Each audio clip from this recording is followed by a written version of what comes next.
ક્રિયાવલી આપણે શરૂ કરીએ છીએ. તેનું કાલેનમ તેનમ સમયેનમ સમનસ ભગવો મહાવીરસ નવગણા એકારસ ગણા રામોઠા. પ્રભુ મહાવીરના 11 ગણધરો હતા અને કેટલા હતા? 9. એટલે ગ્રુપ જેને કહીએ તો ગ્રુપ 9 હતા અને ગ્રુપ લીડર કેટલા હતા? તો 11 હતા. 11. हेलो हेलो हाँ ठीक है बंद हो गया क्या? नहीं नहीं ठीक है ठीक है ठीक है. 11 ગ્રુપ લીડર હતા અને ગ્રુપ ફક્ત 9 હતા. તો પૂછે છે સે કેનું થઈને બનતે ઉચ્ચે સમરસ ભગવો મહાવીરસ નવગણા એકારસ ગણા હતા. કેમ એવું કહેવાય છે કે ગણ તો 9 જ હતા અને 11 ગણધર હતા? ત્યારે કહે છે સમણસ ભગો મહાવીરસ જેઠે યંત ભૂમિ અણગારે વયમે બુદ્ધેનમ પંચ સમન સયાયમ વાયે. હવે બધા કહે છે કે ગ્રુપ લીડર શું કરતા હતા? તો ગૌતમ ગણધરના 500 શિષ્યો હતા, એને વાચના આપી એટલે એની આજ્ઞામાં 500 શિષ્યો હતા. અગ્નિભૂતિના આજ્ઞામાં પણ 500 હતા, વાયુભૂતિના આજ્ઞામાં પણ 500 હતા. આ તો ત્રણેય ભાઈઓ છે. મજ્જિમે અગ્નિભૂતે નામે નમ અનગારે ગોયમે ભૂતે નમ પંચ સમન સયાયમ વાયે. કનિયસે અનગારે વાયુ ભૂઈ નામે નમ ગોયમે ભૂતે નમ પંચ સમન સયાયમ વાયે. થેરે અજ્જવીયતે. પછી ચોથા ગણધરનું નામ વ્યક્ત છે, તો એ પણ 500 શ્રમણોને આજ્ઞા આપે છે, એટલે એને વાચના આપે છે અથવા એના દેખરેખમાં 500 શિષ્યો છે. થેરે અજ સ્વમે અગ્નિ વેસાયને ગોતેનમ પંચ સમન સયાયમ વાયે. અને જે સુધર્મા છે, 5મા ગણધર સુધર્મા સ્વામી, એમને પણ 500 શિષ્ય છે, તો એ 500 શિષ્યને આજ્ઞા આપતા હોય છે, વાચના આપે છે. હવે થેરે મંડીય પુતે વાસિષ્ઠ ગોતેનમ અદુઠાયમ સમનસયાયમ વાયે. થેરે મોરીય પુતે કાસવ ગોતેનમ અદુઠાયમ સમનસયાયમ વાયે. પછી હવે બે આ 3 ગ્રુપ છે અને બે એના ગ્રુપ લીડર છે. તો મૌર્ય પુત્ર એક તો છે મૌર્ય પુત્ર અદુઠાયમ સમન સયાયમ, અને મંડિત પુત્ર 6ઠા અને 7મા, એ બંને જણા એક ગ્રુપને સાથે વાચના આપે છે. થેરે અકંપીય ગોતેનમ થેરે અચલ ભાયા હાર્ય ગોતેનમ તે દુનિમિ થેરે દિન્ની સમન સયાયમ વાયંતી. આ બંને જણા મળીને અને 300 શિષ્યોને વાચના આપે છે. થેરે મેયર જે થેરે અજપ ભાષે એ દુન્નિવી મોડિન્ના ગોતેનમ તિન્ની સમન સયાયમ વાયંતી. તો આ લોકોના 300 શિષ્ય છે, પણ ભેગા મળીને એ બંને જણા મળીને અને એ ગ્રુપને વાચના આપે છે. સે એતેનમ અઠેનમ અજો એવમ ઉજ્જયી સમણસ ભગવો મહાવીરસ નવગણા એકારસ ગણહરા પ્રથા. हिंदी वाचू छू. ऐसे क्यों कहा? इसका कारण समझाते हुए ग्रंथकार कहते हैं कि श्रवण भगवान महावीर के 11 गणधर इस प्रकार थे. ज्येष्ठ शिष्य गौतम गोत्र के इंद्रभूति अनगार थे. मध्यम शिष्य गौतम गोत्र के अग्निभूति. कनिष्ठ शिष्य गौतम गोत्र के वायुभूति. इन तीनों भाइयों के बाद चौथे गणधर भारद्वाज गोत्र के स्थविर आर्य व्यक्त. 5वें गणधर अग्निवेशायन गोत्र के स्थविर आर्य सुधर्मा. इन 5 गणधरों ने अपने अपने 5 500 शिष्य श्रमणों को वाचनाएं दी। छठे गणधर वशिष्ठ गोत्र के स्थविर मंडित पुत्र, 7वें गणधर काश्यप गोत्र के स्थविर मौर्य पुत्र थे। इन दोनों ने अपने 350 शिष्यों श्रमणों को वाचनाएं दी। 8वें और 9वें गणधर गौतम गोत्र के स्थविर अकंपित, हार्य गोत्र के स्थविर अचल भ्राता, इन दोनों ने अपने 300 शिष्य श्रमणों को वाचना दी। 10वें और 11वें गणधर कौंडिन्य गोत्र के स्थविर मैतार्य, स्थविर प्रभास, इन दोनों ने अपने 300 शिष्य श्रमणों को वाचनाएं दी। तो आ 3 ग्रुप जे हता ए 2 गणधरोना ग्रुप हता। अकंपित और अचल भ्राता की वाचना संयुक्त थी। इसी प्रकार मैतार्य और प्रभास की भी। अतः 11 गणधरों की 9 वाचनाएं होने के कारण गण 9 ही माने गए हैं।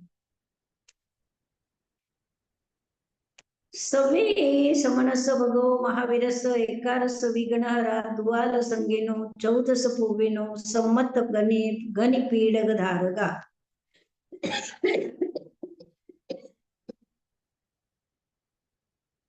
रायुगिहे नयरे मासीएनम भत्तेनम अपाणएनम काल गया जाव सव दुख पहिना थेरे इंद भूई थेरे अज सोमेय सिद्धिम गए महावीरे पच्छा दोन्नी वी परिनिवया।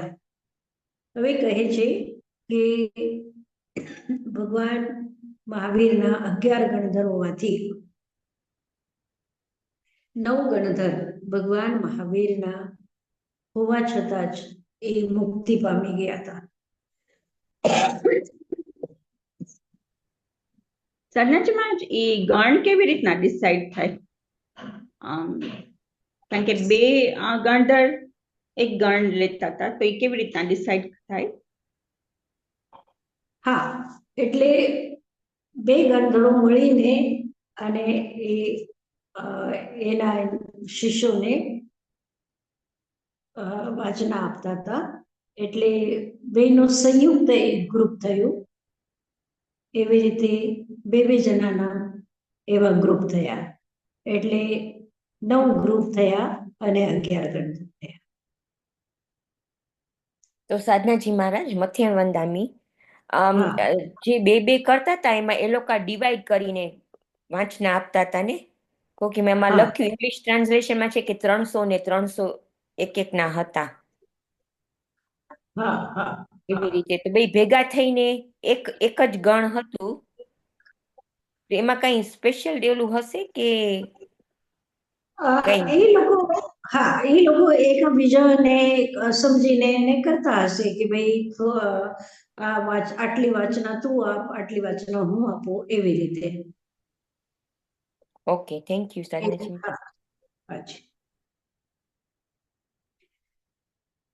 તો 11 ગણધરોમાંથી 9 ગણધર તો ભગવાન મહાવીરના હયાતીમાં જ મોક્ષે ગયા અને ઇન્દ્રભૂતિ ગણધર અને સુધર્મા સ્વામી આ બંને જણા ભગવાન મહાવીર પછી નિર્વાણ પામે છે। જે ઇમે અજ્જતાએ સમના નિગંથા વિહરંતી એ નમ સવ્વે અજ્જ સુહમસ અનગારસ આવચ્ચિજ્જા અવશેષા ગણહરા નિરવચ્ચા ઉચ્છિન્ના। તો આજ સુધી જે આપણે આચાર્ય મહારાજને સાધુઓને આપણે જોઈએ છે તો એના શિષ્ય પરંપરા કોની છે? તો કે છે કે એ શિષ્ય પરંપરા સુધર્મા સ્વામીની છે। બાકી બધા ગણધરો શિષ્ય વગરના, એટલે જે એમના શિષ્ય હતા એ બધા સુધર્માને સોંપીને અને એ મોક્ષે પામી ગયા। સાધનાજી વાંચના એટલે સ્ટડી, વાંચના એટલે આપવું, સૂત્ર આપે ને પછી પરાવર્તન કરે એને વાંચના કે? હા, બનાવે, આજ્ઞા આપે, આચરણ કેવું કરવાનું છે, ચારિત્રનું જ્ઞાન આપે, ચારિત્ર આપે, એટલે એ લોકોને આજ્ઞા આપે કે આમ કરવાનું છે, આમ બેસવાનું છે, આમ ધ્યાન કરવાનું છે, આમ વિહાર કરવાનું છે, એ બધી આજ્ઞાઓ આપતા હોય એ જે આજ આપણે ગુરુના રૂપમાં માનીએ છીએ ને કે ગુરુ આજ્ઞા આપે અને શિષ્ય કરે એ રીતનું છે. જે ઇમે અજ્જતાએ સમના નિગંથા વિહરંતી એનમ સવ્વે અજ્જ સુહમસ્સ અનગારસ્સ आवच्चिज्जा अवशेषा गणहरा निरवच्चा उच्छिन्ना. आज जो भी श्रमण विद्यमान है वे सभी आर्य सुधर्मा की परंपरा के शिष्य संतान हैं. बाकी सभी गणधरों की शिष्य परंपरा अलग से न चलकर इसमें ही विलीन हो गई. समने भगवो महावीरे कासव गोतेनम समनस्स भगवो महावीरस्स कासव गोतस्स अज्ज सोहम में तेरे अंतेवासी अग्गिवेशायने गोते थेरस्स अज्ज सुहमस्स अग्गिवेशायन गोतस्स अज्ज जम्बू नामे थेरे अंतेवासी कासव गोते थेरस्सनम अज्ज जम्बू नामस्स कासव गोतस्स अज्ज पभवे थेरे अंतेवासी काचायनस गोते थेरसनम अज्ज पभवस्स कच्चायन गोतस्स अज्ज सिज्जम भवे थेरे अंतेवासी मगन पिया वच्छस गोते थेरसनम अज्ज सिज्जम भवस्स मनग पियुनो वच्छस गोतस्स अज्ज जस बद्धे थेरे अंतेवासी तुंगियायन सगोते. હવે શિષ્ય પરંપરાના બધાના નામ લે છે. श्रमण भगवान महावीर काश्यप गोत्र के थे. उनके पट्टधर शिष्य आर्य सुधर्मा अग्निवेशायन गोत्र के थे. એટલે ભગવાન મહાવીર પછી શાસન ચલાવવા વાળા સુધર્મા स्वामी હતા. और उनके पट्टधर आर्य जम्बू काश्यप गोत्र के थे. एना शिष्य थया जम्बू. इनके पट्टधर आर्य प्रभव कात्यायन गोत्र के थे. एना शिष्य थया प्रभव. प्रभव के पट्टधर शिष्य मनक के पिता स्वयंभव અને પ્રભવના शिष्य छे स्वयंभव. ये वत्स गोत्र के थे. इनके पट्टधर आर्य यशोभद्र तुंगियायन गोत्र के थे. तो सुधर्मा પછી જંબુ પછી પ્રભવ પછી સ્વયંભવ અને પછી યશોભદ્ર. આ 5 શિષ્ય પરંપરા અહીંયા સુધી થઈ. એમાંથી સુધર્મા સ્વામીને પણ કેવલ જ્ઞાન થયું, જંબુ સ્વામીને પણ કેવલ જ્ઞાન થયું.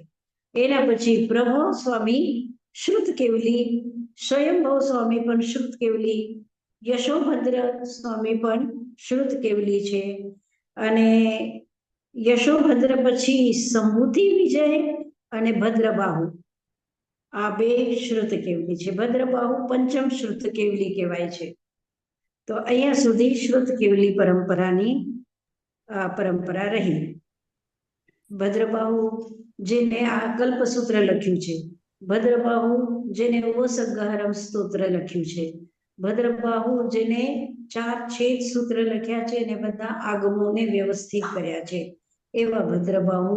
જે ભદ્રબાહુ 12 વર્ષનો ભદ્રબાહુના સમયમાં દુષ્કાળ થઈ ગયો હતો અને એ દુષ્કાળમાં સંઘે ભદ્રબાહુને બોલાવ્યા હતા. કારણ કે ભદ્રબાહુ નેપાળમાં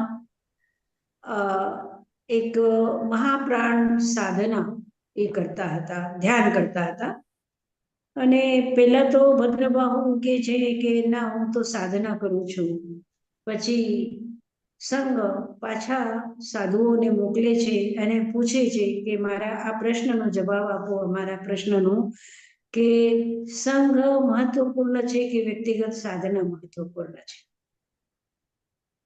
જ્યારે એવો પ્રશ્ન પૂછો ત્યારે પછી એ પોતે ચાલીને આવે છે પટનામાં અને પછી આ આગમ વાંચના થાય છે. એવી એક કથા છે. હા બોલો. સોરી, મથેણ વંદામી. પંચ ભદ્રબાહુ સ્વામીને પંચ કેવલી કેમ કહેવાય? 5માં કેવલી પંચશ્રુત કેવલી. કારણ કે જો સુધર્મા પછી જંબુ છે હા, જમ્બુ પછી પ્રભવ, સ્વયંભવ, યશોભદ્ર, સંબોધિ વિજય, ભદ્રબાહુ એવી રીતે છે. આ 7મા નંબરમાં આવે છે. પણ પહેલા સુધર્મા સ્વામી કેવલી થઈ ગયા, જંબુ સ્વામી કેવલી થઈ ગયા અને પ્રભવ સ્વામીથી શ્રુત કેવલીની પરંપરા ચાલુ થઈ. તો પહેલા શ્રુત કેવલી પ્રભવ, બીજા શ્રુત કેવલી સ્વયંભવ, ત્રીજા શ્રુત કેવલી યશોભદ્ર, ચોથા શ્રુત કેવલી સંભૂતિ વિજય અને 5મા શ્રુત કેવલી ભદ્રબાહુ એવી રીતે છે. અને એની સ્ટોરીમાં છે કે તમારા પર્સનલ, તમે તમારા પોતા માટે થઈને સાધના કરો, સાધના કરતા હોવ એના કરતા વધારે તમે જેમ બધા સંઘની- કમ્યુનિટીને કરાવી શકો તો એ વધારે મોટું કહેવાય. બરાબર? હા, સંઘનો જે પ્રોબ્લેમ છે, સંઘનો પ્રોબ્લેમ છે કે આગમ બધા વિખાઈ ગયા છે. કોઈને યાદ છે, કોઈને નથી યાદ, કોઈ એની અંદરમાં એડ કરી નાખે છે, કોઈ ભૂલી જાય છે. તો તમે આવો અને આ શાસ્ત્રને તમે સરખી રીતે એનું જે સંપાદન કહેવાય એવી રીતે કરો કે આ બરોબર છે, આ બરોબર નથી, એવી રીતે તમે આવીને કરો, કરેક્શન કરો. એટલે એને આપણા આ પરંપરાની અંદરમાં શાસ્ત્ર વાચના કહે છે. પ્રથમ વાચના, દ્વિતીય વાચના, તૃતીય વાચના એવી રીતે કહે છે. શાસ્ત્રને સરખી રીતે કરી દીધા કે આ બરોબર છે અને આ એવી રીતે આ આચારાંગ છે, આ સુયગડાંગ છે. તો ઘણા જે યાદ જ હતું ને, લખેલા તો હતા ને, સાંભળીને યાદ રાખતા હતા. તો કોઈને કદાચિત ભૂલાઈ ગયો હોય, કોઈએ બીજા સૂત્રનો પહેલા સૂત્રમાં એડ કરી નાખ્યું હોય, અથવા બીજું કોઈ અલગ ગ્રંથ હશે એની કોઈ ગાથાઓ એમાં એડ કરી નાખી હશે, તો પછી ભદ્રબાહુ આવીને એ બધું સરખું કરી ગયા. સાધનાજી મહારાજ એ બી હતું કે સ્થુલીભદ્ર સ્વામી ઈ બી ભદ્રભાઉ આગળ ગયા હતા શીખવા, એ છે. હા, એ પણ છે, એ પણ છે. અત્યારે આપણે ભદ્રભાવ સુધી આવ્યા. હવે આ વાચનાની અંદરમાં યશોભદ્રના 2 શિષ્ય હતા એમ કહે છે. એ આટલું એક પેરેગ્રાફ હજી આપણે વાંચી લઈએ. સંકિત વાયનાએ અજ જસભદ્દાઓ અગવો એવમ થેરાવલી ભણ્યા તંજહા થેરસનમ અજ જસભદ્દસ તુંગીયાય નગોતસ અંતેવાસી દુએ થેરા થેરે અજ સમૂહ્ય વિજયે માડરસ ગોતે થેરે અજ ભદ્દબાહુ પાઈનસ ગોતે થેરસનમ અજ સમૂહ્ય વિજયસ માડરસ ગોતસ અંતેવાસી થેરે અજ થૂલ ભદ્દે ગોયમસ ગોતે થેરસનમ અજ થૂલ ભદ્દસ ગોયમસ ગોતસ અંતેવાસી દુએ થેરા થેરે અજ મહાગીરી એલાવચ્છસ ગોતે થેરે અજ સુહદ્દી વાસિષ્ઠસ ગોતે. અહીંયા સુધી આપણે કરીએ. હવે કહે છે કે યશોભદ્ર જે હતા ને, 5મી પેઢી આવે છે. એટલે સુધર્મા પછી જંબુ, પછી પ્રભવ, પછી સ્વયંભવ, પછી યશોભદ્ર. આ 5મા છે ને આચાર્ય. તો આ યશોભદ્રના 2 શિષ્ય છે. અજ જસભદ્દાઓ અગવો થેરાવલી બન્યા થેરસનમ અજ જસભદ્દસ તુંગીયાય નગોતસ અંતેવાસી દુએ થેરા. એના 2 શિષ્ય છે. કોણ કોણ છે? એક છે સંભૂતિ વિજય અને બીજા છે ભદ્રબાહુ. આ 2 આચાર્ય થયા છે, એક પછી એક. આ 2 યશોભદ્રના શિષ્ય છે અને 2 આચાર્ય થયા છે. તો 2નું નામ છે અજ સંભૂતિ વિજય અને બીજા છે ભદ્રબાહુ. ભદ્રબાહુની આપણે વાર્તા કરી લીધી. હવે સંભૂતિ વિજયના શિષ્ય છે. કોણ? એ છે જંબુ ગોસ્વામી. થેરસનમ અજ સંભુઈ વિજયસ માડરસ ગોતસ અંતેવાસી થેરે અજ થૂલબદ્ધે. સ્થૂલીભદ્ર કોના શિષ્ય છે? સંભૂતિ વિજયના શિષ્ય છે. અજ થૂલભદ્રસ ગોયમસ ગોતસ અંતેવાસી ધુવે થેરા. અને પછી સ્થૂલભદ્રના બે શિષ્ય છે. અજ મહાગીરી એલાવચ્ચસ ગોતે થેરે અજ સુહદ્દી વાસિષ્ઠ ગોતે. સ્થૂલભદ્રના બે શિષ્ય છે. એકનું નામ છે અજ મહાગીરી, આર્ય મહાગીરી. મહાગીરી એકનું નામ છે. બીજાનું નામ છે સુહસ્તી, અજ સુહદ્દી. તો તમે જેમ કહો છો બેટાબેન કે જંબુ સ્વામી નહીં, સ્થૂલભદ્ર. તો આ સ્થૂલભદ્ર છે એ આર્ય સંભૂતિ વિજયના શિષ્ય છે. આર્ય સંભૂતિ વિજય એટલે એ સમયમાં આ સમય કે છે ઈસા પૂર્વ બીજી અથવા ત્રીજી શતાબ્દી, એવું કંઈક સમય છે. અને એ સમયની અંદરમાં આ સ્થૂલભદ્ર થયેલા છે. એ સ્થૂલભદ્રનો સમય એવો હતો અને રાજાના એના પિતાજી શકડાલ કરીને હતા. સ્થૂલભદ્રના પિતાજી શકડાલ હતા. અને એ સમયમાં રાજતંત્ર એવો હતો, રાજાઓને એવી રીતે કંઈ ને કંઈ ચાલતું હોય તો એક ષડયંત્રની અંદરમાં ફસાઈ ગયા શકડાલ અને એને મારવામાં આવ્યું. એટલે ષડયંત્રમાં ફસાવીને એને મારી નાખ્યા હતા, સ્થૂલભદ્રના પિતાને. સ્થૂલભદ્ર ભણવા માટે એ સમયમાં ગણિકાનો અર્થ હતો કે જે બધી કલાઓને જાણકાર હોય. ગણિકાનો અર્થ આપણે બીજા અર્થમાં લઈએ છીએ, પણ ગણિકા બધી કલાઓ, જેટલી પણ કલાઓ દુનિયાની અંદરમાં છે જે જાણવા જેવી, તો એ બધી કલાઓની જાણકાર હોતી હતી પેલા. તો શકડાલે પોતાના પુત્રને ગણિકા પાસે મોકલી એ બધી કલાઓ જાણે, રાજનીતિને પણ જાણી શકે અને બધી કલાઓને જાણી શકે એટલા માટે. પણ પછી સ્થૂલભદ્ર એના પ્રેમમાં પડી જાય છે અને 12 વર્ષ સુધી એ ગણિકાના પાસે જ રહે છે. જ્યારે એને ખબર પડે છે પોતાના પિતાની મૃત્યુની વાત કે ષડયંત્રમાં ફસાવીને મારા પિતાને મારી નાખ્યા છે, તો પછી એને વૈરાગ્ય આવે છે અને એ દીક્ષા ગ્રહણ કરે છે. એવી સ્થૂલભદ્રની વાત છે.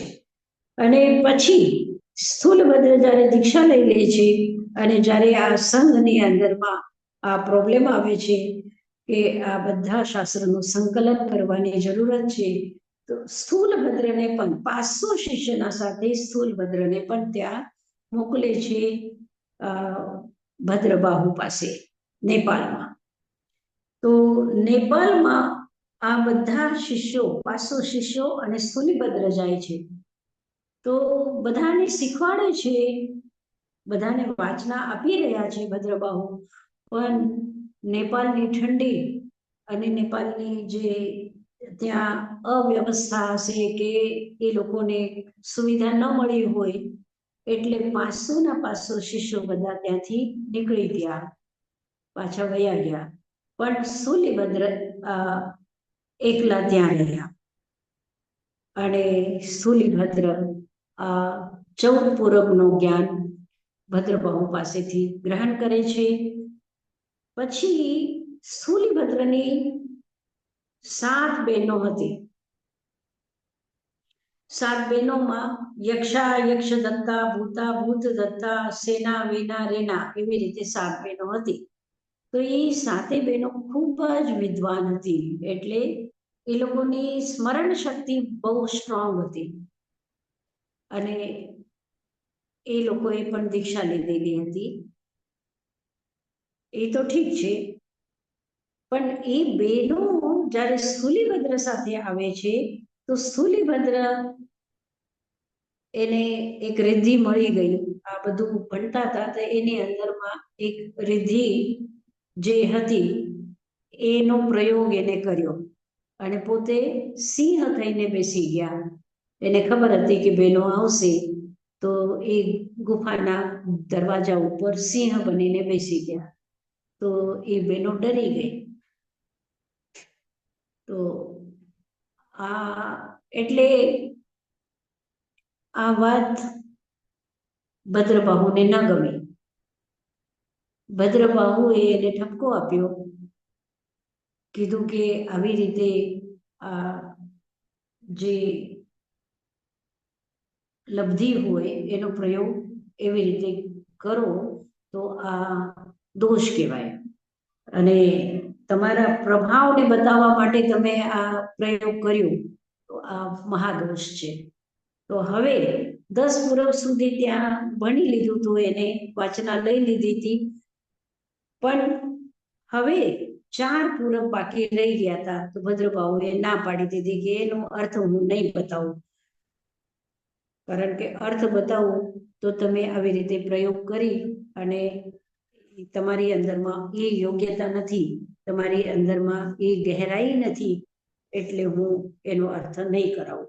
અને પછી સ્થૂલીભદ્ર શ્રુતકેવલી ન થઈ શક્યા એમ.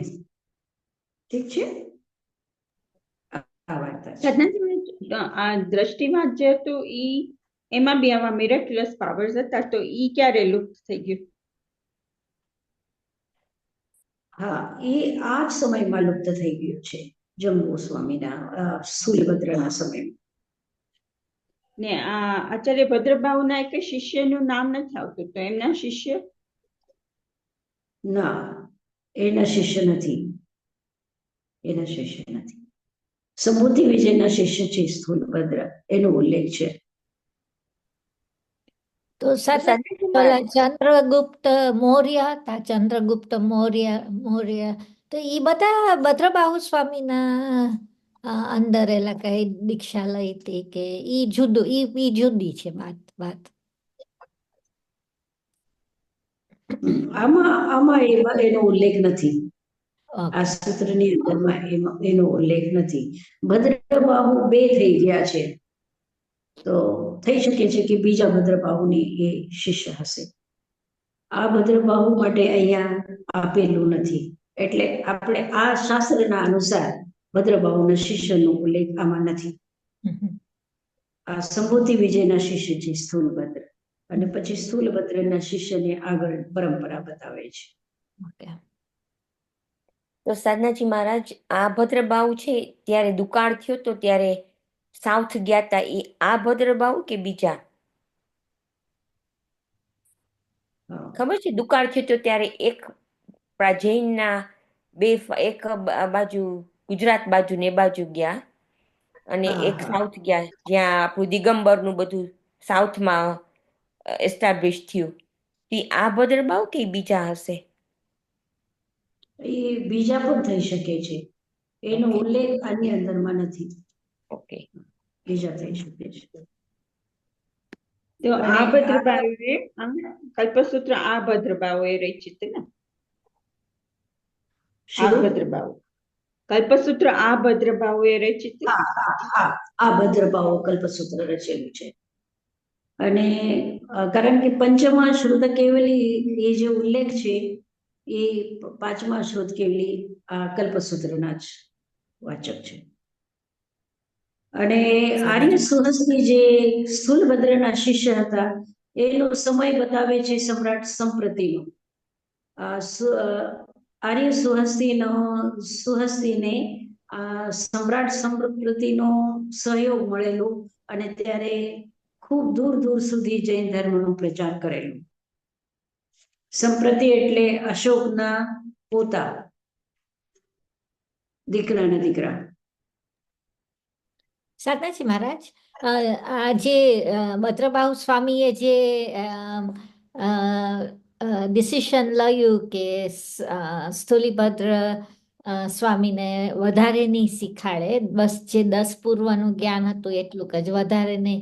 એ બહુ આમ એનું જે એને ડિસિશન લીધું ત્યારથી બધું સ્ટોપ થઈ ગયું. ઇટ્સ રિયલી લાઈક પણ એની જે ગંભીરતા હોવી જોઈએ એ ગંભીરતા સ્થૂલભદ્રમાં એને ન જોઈ એટલે ન આપ્યું. આપણા દુર્ભાગ્ય છે કે આપણને ન મળ્યું. તો આપણે મિસયુઝ જ કરે જ ને, જો હોત તો આપણું જે અત્યારના માઇન્ડ છે એ તો મિસયુઝ જ કરે જ ને, જેમ સ્થૂલભદ્રે કર્યું. આપણે તો ઇવન વર્ષ છે.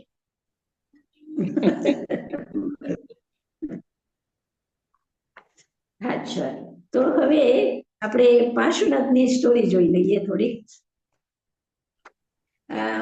પાર્શ્વનાથ કહે છે કે મરુમતીનો જે ભાવ હતો ત્યારથી એને સમ્યક્ત્વની પ્રાપ્તિ થઈ અને ત્યારથી એનો પ્રકાશ યાત્રા શરૂ થઈ. મરુભૂતિ એનો ભવ, એનો જે ભવ હતો. એનો ભવ છે હા. મરુભૂતિ.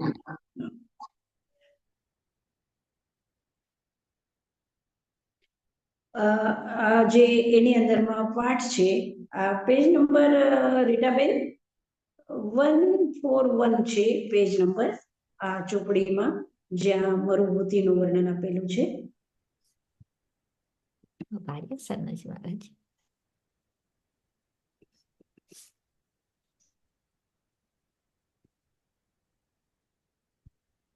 આ તો મલ્લીનાથ ભગવાન છે ને.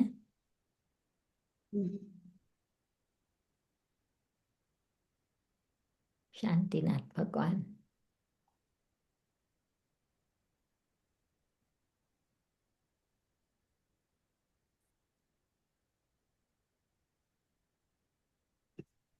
પાર્શ્વનાથ ભગવાન 141.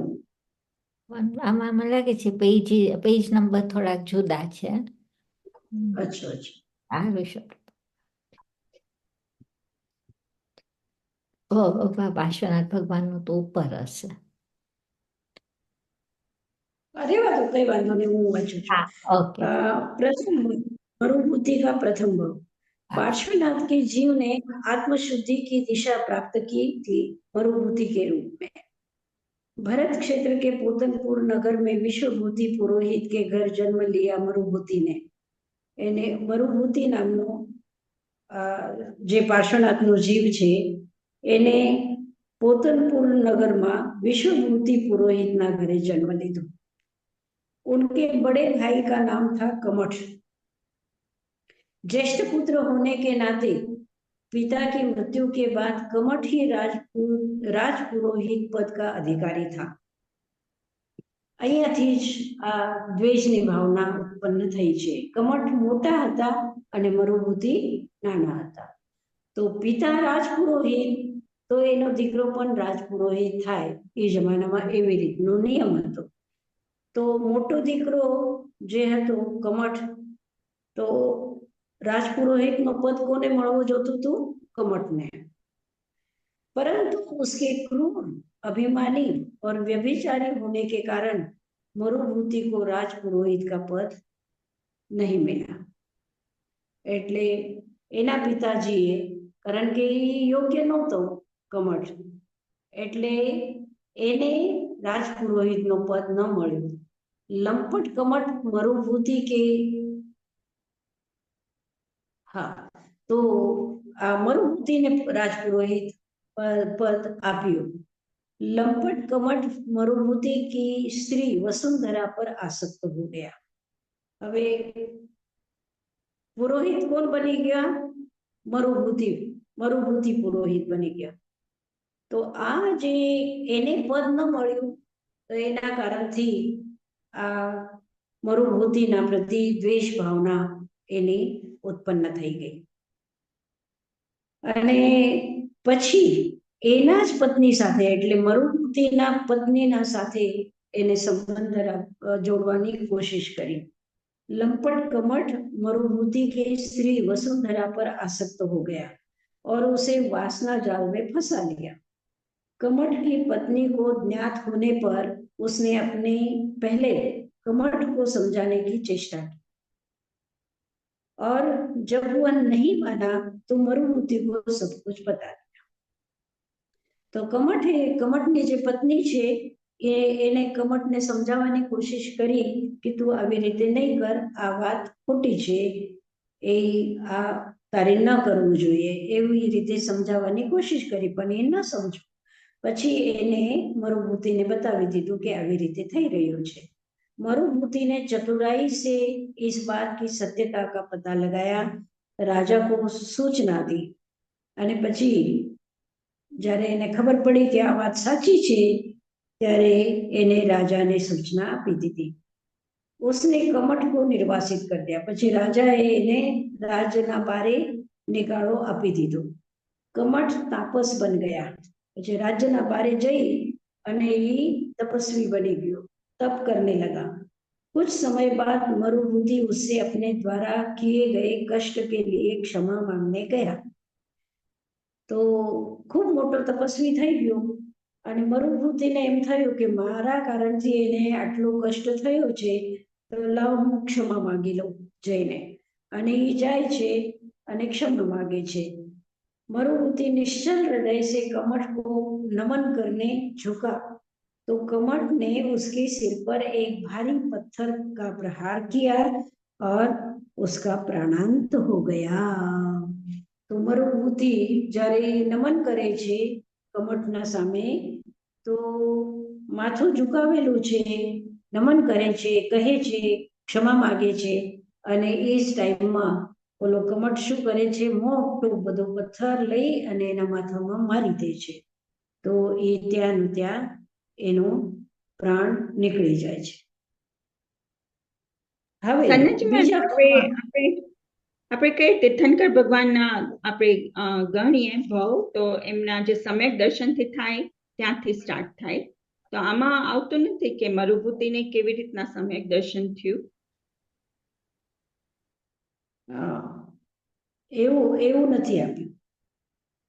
એ બસ એને સમ્યક પ્રાપ્ત થયું ત્યાંથી આ યાત્રા શરૂ થઈ છે. કેવી રીતના પ્રાપ્ત થયું એ નથી બતાવ્યું. વગર ઘટનાનું પણ એમને પણ થઈ જાય ને સમ્યક દર્શન. તો એ ઘટના વગરનો જેને સમ્યક દર્શન થઈ ગયું હશે, વિચારોમાં બેઠા હશે, ધ્યાનમાં બેઠા હશે, અને એને सम्यक दर्शन થઈ ગયું. मरुभूति के जीव ने विंध्याचल के जंगलों में हाथी के रूप में जन्म लिया और अपने युद्ध का स्वामी बना. उधर पोतनपुर नरेश संसार से विरक्त हो श्रमण बन गए और एक दिन विंध्याचल के जंगल में ध्यान मग्न हुए. तो ये जे राजा हता એ રાજા દીક્ષિત થાય છે અને વિંધ્યાચલના જંગલમાં ध्यान કરી ધરીને બેસે છે. ત્યારે આ હાથી એને જુએ છે અને એને જાતિ સ્મરણ જ્ઞાન થઈ જાય છે. એને ખબર પડી જાય છે કે આ રાજાનો હું પુરોહિત હતો, એવી રીતનું એને ज्ञान થઈ જાય છે, જાતિ સ્મરણ જ્ઞાન થઈ જાય છે. तो ये पूर्व भावना संस्कारों के कारण थी, पूर्व जन्म के संस्कारों के वश वह मुनि का भक्त बन गया, मुनि नो भक्त बनी जाए छे.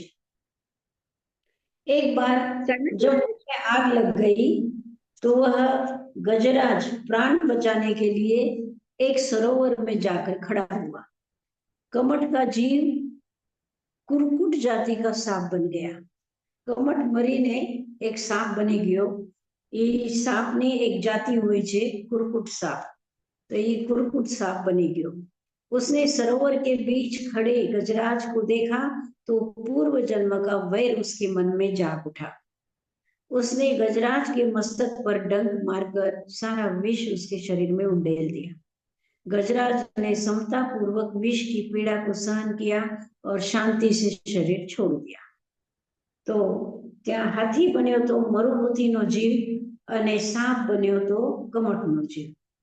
સાપે મરુભૂતિના જીવ હાથીને દંશ માર્યું તો એ મરીને અને પછી સ્વર્ગ પધારે છે. મરુભૂતિનો જીવ સ્વર્ગમાં જાય છે, અષ્ટમ દેવલોકમાં જાય છે.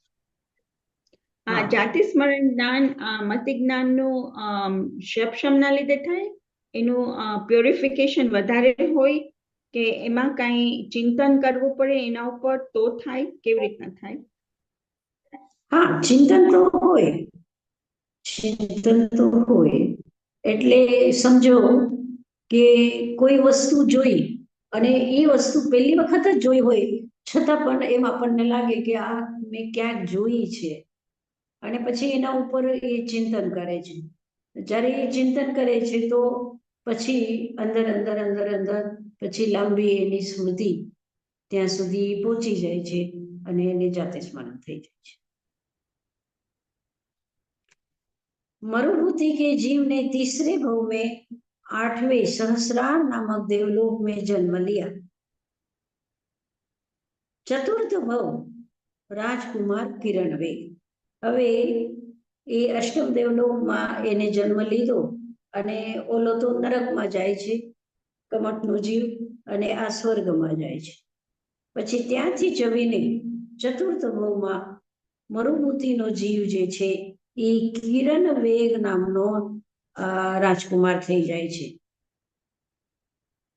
देवलोक से चौकर मरुभूति के जीव ने अपने चौथे भव में महाविदय क्षेत्र के विद्याधर राजा के पुत्र किरण वेग के रूप में जन्म लिया।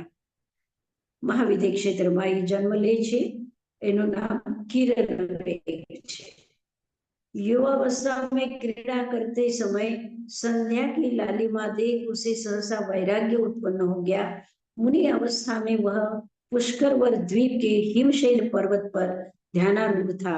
उस समय कमठ का जीव नरक भोगकर पुनः एक बार सर्प बना और उसे डस गया। मुनि ने समतापूर्वक पीड़ा सहन करते हुए प्राण त्याग किए।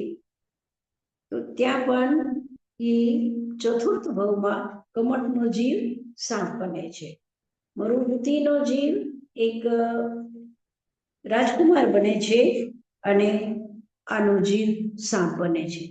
તો એ સાપ બનીને અને એ કિરણ વેગ જે રાજકુમાર છે એને કરડે છે.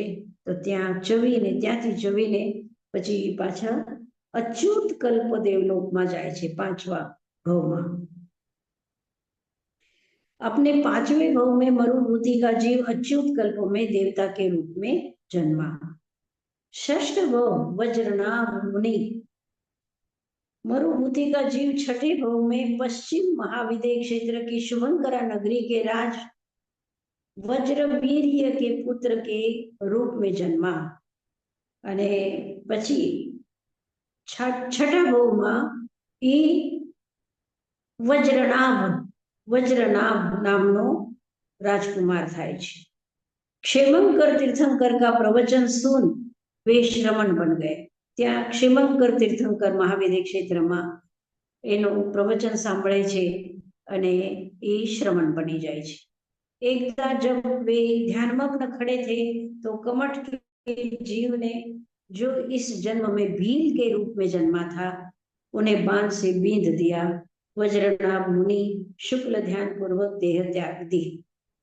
त्या ए भील बने छे, कमठनो जीव भील बने छे अने ए बाणथी मरुभूतिना जीवने ए बाण वडे घायल करे छे अने त्या वज्रनाभ मुनि जे छे ए शुक्ल ध्यान पूर्वक ए पीड़ाने एकदम समभावपूर्वक सहन करीने देह त्याग करी दे छे।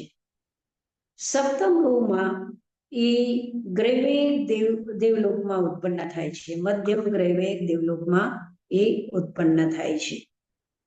सप्तम भव ग्रैवेग देवलोक। अपने 7वें भव में मरुभूति का जीव मध्यम ग्रैवेग देवलोक में देव रूप में जन्मा। कमठ का जीव 7वें नरक में गया। ग्रैवेग में जाय छे मरुभूतिनो जीव अने कमठनो जीव जे छे ए 7मा नरक में जाय छे। हवे 8मो भव। સુવર્ણબાહુ ચક્રવર્તી. હવે 8મા ભાવમાં એ ગ્રેવેર દેવલોકમાંથી ચવી અને 8મા ભાવમાં મરુભૂતિનો જીવ મહાવિદેહ કે पुराणपुर नगर के राजा कुशल बाहु के घर जन्मा. उसका नाम सुवर्णबाहु था. सुवर्णबाहु ये राजाનો પુત્ર થાય છે અને એનું નામ सुवर्णबाहु છે 8મા ભાવમાં. और वह 6 खंडों को जीत चक्रवर्ती बना. समस्त ऐश्वर्य भोगने के पश्चात उसे वैराग्य उत्पन्न हो गया और श्रमण बन उसने उग्र तपस्या की. इसी तपस्या काल में 20 स्थानक सेवन के फलस्वरूप उसने तीर्थंकर नाम कर्म गोत्र कर्म का बंधन किया. एक बार जब वह कायोत्सर्ग मुद्रा में ध्यानरत थे तब सिंह के रूप में जन्मे कमठ के जीव ने उन पर घातक आक्रमण किया. मुनि ने सारी पीड़ा सहन कर अत्यंत विशुद्ध परिणामों के साथ आयुष्य पूर्ण की.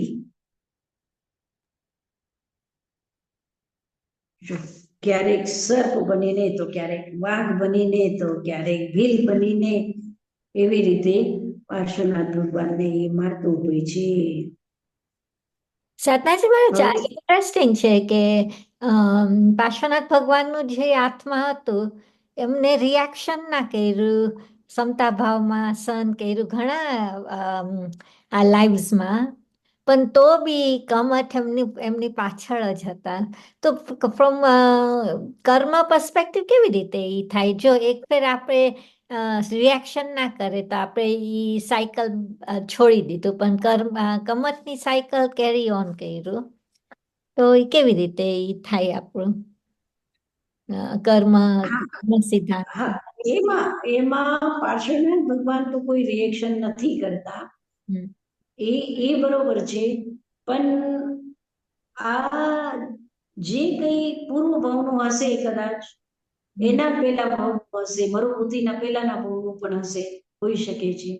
પણ સામેવાળા વ્યક્તિ ઉપર તો આપણો કંટ્રોલ ન હોય ને. હું ન કરું પણ સામેવાળો વ્યક્તિ કરતો જ જાય, કરતો જ જાય, કરતો જ જાય. ઘણી વખતે આપણે આ ભાવમાં જ જોઈએ કે આપણે કોઈનું કંઈ કર્યું નથી પણ એ આપણા પ્રત્યે દ્વેષ ભાવ રાખતો હોય છે. અને આપણે સાધારણ દૃષ્ટિથી પણ કંઈક બોલીએ કે કંઈક કરીએ તો એ ઉલટો અર્થ લઈ અને આપણને એ તકલીફ આપતા હોય છે. તો એવું થાય કે એ પોતાને નીચે લઈ જઈ રહ્યો છે. અનેક વાર એ નારકીના દુઃખને પણ ભોગવી લીધું છે, પણ છતાં એ સમજતો નથી અને હજી કર્મ બાંધ્યા જ કરે છે. સાધનાજી મહારાજ, આમાં તીર્થંકર નામ ગોત્ર બે કીધું, નામ કર્મ નહીં પણ નામ ગોત્ર કર્મ, એનો કેમ? હા, તો ગોત્ર પણ તીર્થંકર નો થયું ને, સર્વશ્રેષ્ઠ ગોત્ર થયું, ઉચ્ચ ગોત્ર થયું ને. ઓકે, એટલે એવી રીતે. અને બીસ્થાનક શું કે બીસ્થાનક? બીસ્થાનક હા, બીસ્થાનક અલગ અલગ સાધના છે અને અરહંત, સિદ્ધ, આચાર્ય, ઉપાધ્યાય, સાધુ, સાધ્વી એ બધાની આપણે સેવા કરીએ, તપસ્વીની સેવા કરીએ. આ બધું આપણો જે 6થો અધ્યાય છે, 6થા અધ્યાયનો જે 23મો સૂત્ર છે ને, દર્શન વિશુદ્ધિ, વિનય સંપન્નતા, શીલ પ્રદેશવનતિચારો, ભીક્ષણમ, જ્ઞાનોપયોગ સંવેગો, શક્તિતસ ત્યાગ તપસી, સંગ સાધુ સમાધિ વૈયાવૃત્ય કરણ મરહદાચાર્ય, પ્રવચન ભક્તિ રાવશ્યકા પરિહાણી, માર્ગ પ્રભાવના, પ્રવચન વત્સલત્વમિતિ તીર્થકૃત્વસ્ય. આ તીર્થંકર ગોત્ર કર્મના બાંધવાના આ પુણ્ય કર્મ સૌથી શ્રેષ્ઠ ઉચ્ચ જે નામકર્મ છે એ આ તીર્થંકરનું નામકર્મ છે. તો એના માટે એ કહે છે કે ખૂબ વિનયવાન હોય વ્યક્તિ, શીલવાન હોય વ્યક્તિ, પ્રમાદ રહિત હોય, જ્ઞાન સંપન્ન હોય, જ્ઞાનની આરાધના નિરંતર કરતો હોય, સતત એ સંવેગ ભાવમાં રહેતો હોય, તપ કરતો હોય, સંઘની સાધુની વૈયાવૃત્ય કરતો હોય, અરહંત આચાર્ય ઉપાધ્યાય સાધુ સાધ્વી બધાની બહુશ્રુત જે છે એની ભક્તિ કરતો હોય, મોક્ષ માર્ગની અને ભગવાનના ધર્મની પ્રભાવના કરતો હોય, તો આ બધું કરતા થકા જ્યારે એના અંદરમાં વિશુદ્ધ ભાવ આવે તો અનંત કર્મોની ક્રોડ ખપાવે અને તીર્થંકર નામ કર્મ બાંધે. તો આ બુકમાં તો 16 જ આપી છે પ્રેક્ટિસીસ, પણ અહીંયા તો 20 એટલે 20 ને આપણી તત્વાર્થમાં 16 આપી છે. હા 16 આપી છે, એનો જ વિસ્તાર છે 20. ઓકે, હા. Thank you. પછી 20 સ્થાનક કોઈ કઈ માને કોઈ કઈ માને, આપણે બતાવીશું હું તમને એ 20 સ્થાનકના નામ તમને લખીને આપીશ. ઠીક છે.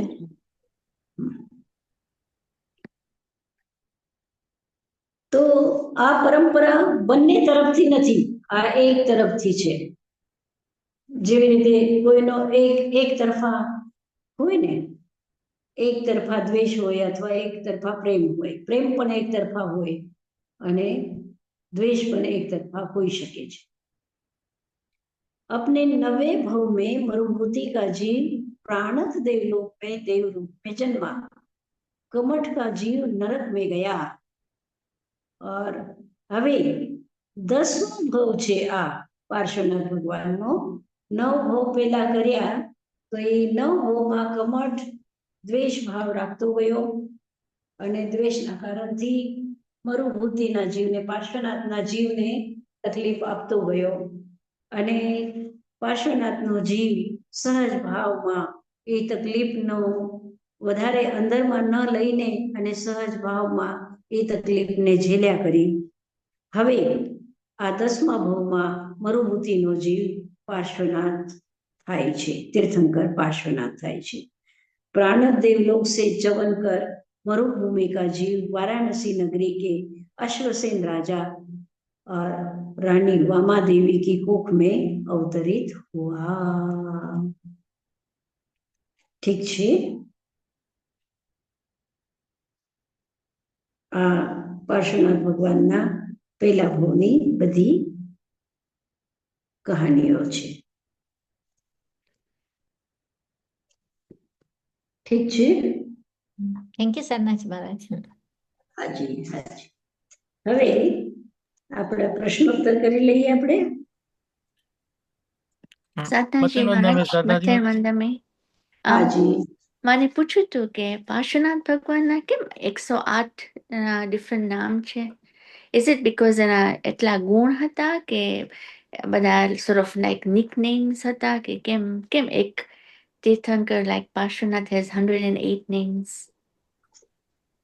એક તો બધા જ તીર્થંકરના સહસ્ત્ર નામ છે। 1000 જેટલા નામ આપણે કહી શકીએ। સહસ્ત્ર નામ કહીએ ને તો ઘણા બધા નામો છે, પણ છતાં આ પાર્શ્વનાથ ભગવાનના મંદિરો વધારે છે। આ 24 તીર્થંકરોની અંદરમાં આપણે જો વધારે સંખ્યા જોઈ શકીએ તો પાર્શ્વનાથ ભગવાનના મંદિરોની વધારે સંખ્યા છે। એમાં કહે છે ગુરુદેવે એક વખત મજાકમાં કીધું હતું, પણ એને એમ કીધું હતું કે ભાઈ બાપ કરતા પણ દાદા વધારે પ્રેમ કરતા હોય છે ને, તો દાદા વધારે લાડલા હોય, દાદાના માટે પોતો વધારે લાડલો હોય, પોતાના માટે દાદા વધારે લાડલા હોય બાપ કરતા। તો ભગવાન મહાવીરને ગુરુદેવે કીધું હતું કે આ બાપ છે અને પાર્શ્વનાથ ભગવાન દાદા છે। એક વાત। બીજી વાત કે પાર્શ્વનાથ ભગવાનની એવી એક માન્યતા થઈ ગઈ કે એ વિષને દૂર કરવા વાળા, જેવી રીતે એ સાપને બચાવે છે, પછી સાપ એની રક્ષા કરે છે, તો સંકટના મોચન માટે તો ધર્મેન્દ્ર પાર્શ્વનાથ સહિત પાર્શ્વનાથ ધર્મેન્દ્ર પદ્માવતી સહિત પાર્શ્વનાથ ભગવાનને ઘણા બધા લોકો માનતા હોય છે, કારણ કે આપણે આ શરીરથી તો દૂર ન રહી શકીએ. આપણા શરીરના સાથે આપણો ઘણો એક આંતરિક સંબંધ છે. જરાક થોડુંક આપણને તાવ આવે કે માથું દુખે કે કઈ તકલીફ થાય તો આપણને એમ થાય કે આ જલ્દી દૂર થાય તો સારું. પછી દૂર થવા માટે કોનું નામ લેવાનું, કોણ દૂર કરી શકે? તો પાર્શ્વનાથ ભગવાનને યાદ આવે છે કે પાર્શ્વનાથ ભગવાન સંકટ હરતા છે, એટલે પાર્શ્વનાથ ભગવાનની એટલે કહેવાનો મતલબ આમ તો બધા તીર્થંકરો સમાન છે. કોઈ તીર્થંકરમાં કોઈ સિદ્ધમાં કોઈ ફેર નથી. ચારે ઘાતી કર્મનો નષ્ટ કરનારા 24 તીર્થંકરો છે. કોઈ પણ ઘાતી કર્મનો અંશ માત્ર પણ કોઈ તીર્થંકરમાં બાકી નથી. એટલે જેને રાગ અને દ્વેષ કહીએ છીએ, તો ભલે ઠીક છે કે દ્વેષ નષ્ટ થઈ ગયો અને રાગ રહી ગયો છે અમુક અંશમાં, એવું માનવાની ક્યાંય જગ્યા જ નથી. ક્યાંય જગ્યા જ નથી. ચારે ઘાતી કર્મ જ્યારે નષ્ટ થાય છે ત્યારે જ આ તીર્થંકર થાય છે. તો એ રીતે કોઈ સિદ્ધાંતમાં આપણે માની ન શકીએ કે પાર્શ્વનાથ ભગવાન ચડિયાતા છે અને ભગવાન મહાવીર કંઈક થોડા ઊના છે, એવું આપણે ન માની શકીએ. સૈદ્ધાંતિક દૃષ્ટિથી એવું કંઈ નથી. પણ આ ભક્તોની ભાવનાઓ છે કે રામ કરતા પણ હનુમાનના મંદિરો વધારે છે. તો એવી રીતનું પણ થઈ શકે છે કે પાર્શ્વનાથ ભગવાનને સંકટ હરતાના રૂપમાં જૈન કમ્યુનિટીએ જોયેલું છે. એટલે પાર્શ્વનાથના મંદિરો વધારે છે, અને જ્યાં જ્યાં મંદિરનું નામ જેવી રીતે ગામના નામ છે, એવી રીતે પાર્શ્વનાથ ભગવાનના મંદિરોના પણ અલગ અલગ નામ, કોઈ ગામના રૂપમાં, કોઈ કઈ રૂપમાં, અલગ અલગ રૂપમાં આ પાર્શ્વનાથના આ નામો છે. સતનાજી મહારાજ મથેણ વંદામી. હા, તો બોલો. પ્રશ્ન થાય કે એમનું આદિ નામકર્મ બહુ જ એકદમ સ્ટ્રોંગ હતું, કે આઈ ડોન્ટ નો કેવી રીતના કહેવાય, પણ બહુ જ સરસ હતું, એટલા માટે પણ હોઈ શક્યા. હા, થઈ શકે છે, થઈ શકે છે, પણ હવે આદિ નામકર્મ તો છે નહીં. છે એનું તો નહીં. હા કોઈ કર્મનો હા ઉદય હા નથી. કોઈ કર્મનો ઉદય નથી. એ ભક્તોની ભાવના છે, બસ ભક્તોની ભાવના છે. હા હા. આ પ્રશ્ન અમને પણ આવ્યો હતો, કોકે પૂછ્યું હતું કે 108 કેમ? તો દીનાબેન, જેમ સરદારજી મહારાજે કીધું ને એમ જ ભક્તોની ભાવના ને બીજા બધા ગામમાં, જે ગામમાં એનું દેરાસર હોય ને એ પ્રમાણે નામ. હા, બીકોઝ આમાં હું ગઈ હતી ને ભુજ, ત્યારે આપણા વિરાતાની બાજુમાં જ છે ને 72 જિનાલય. તો ત્યારે એટલું ખબર પડી કે કેટલો પ્રભાવ છે. ને પછી બાજુમાં ગામમાં એ બધે ગયા હતા, તો કેટલા બધા છે પાર્શ્વનાથના. સો બહુ જ બ્યુટીફુલ હતું. પણ એમ કે જસ્ટ દેટ ક્વેશ્ચન કે કેમ આટલા બધા નામ છે ને ડિફરન્ટ મૂડ બી છે. પણ થેન્ક યુ. હા હા. અને આ એમ કહેવાય છે કે જેવી રીતે મોહનીય કર્મના એક દર્શન મોહનીય અને એક ચારિત્ર મોહનીય બે ભેદ છે ને. મોહનીય કર્મના તમને યાદ છે? મોહનીય કર્મના કેટલા ભેદ છે? યાદ છે તમને? નહીં હોય તો બસ દર્શન મોહનીય છે અને ચારિત્ર મોહનીય છે. તો દર્શન મોહનીયના 3 ભેદ જે છે એ સમ્યક્ત્વ છે, મિથ્યાત્વ છે અને મિશ્ર છે. સમ્યક્ત્વ મિથ્યાત્વ અને સમ્યક મિથ્યાત્વ, એવી રીતે 3 ભેદ છે. તો તમને પ્રશ્ન થઈ શકે કે ભાઈ દર્શન મોહનીય કેમ? મિથ્યાત્વ મોહનીય તો બરાબર લાગે કે ભાઈ મિથ્યાત્વ મોહનીય છે અથવા મિશ્ર મોહનીય છે, પણ દર્શન મોહનીય આ જે ભેદ છે એ કેમ છે? રસીલાબેન? સમ્યક્ત્વ મોહનીય તમે કહો છો કે દર્શન મોહનીય? હા, એ સમ્યક્ત્વ મોહનીય જે છે. તો સમ્યક્ત્વ મોહનીય, આ મોહનીયનો ભેદ કેમ? ત્યાં સમ્યક્ત્વ થઈ સમ્યક્ત્વ ગયું. મોહન હા, ત્યારે સમ્યક્ત્વ આપણે થઈ ગયું. સમ્યક્ત્વ થઈ ગયું બરાબર, હા, પણ પછી મોહનીયનો ભેદ કેમ? એમાં મતેનો તમે સાધનાજી મહારાજ આમાં આપણે એમ સમજવું કે મિથ્યાત્વ મૌની અને મિશ્ર મૌની એ બંને સર્વઘાતી છે.